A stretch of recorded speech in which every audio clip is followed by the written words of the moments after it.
datang mampir gratis dan Anda hanya memberikan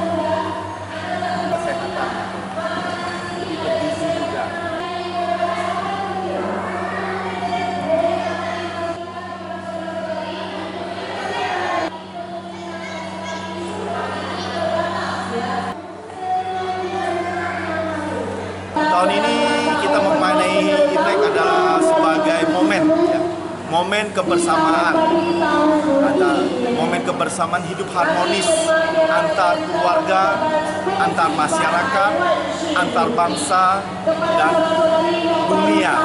Semoga dunia ini selalu diberkati dengan keharmonisan.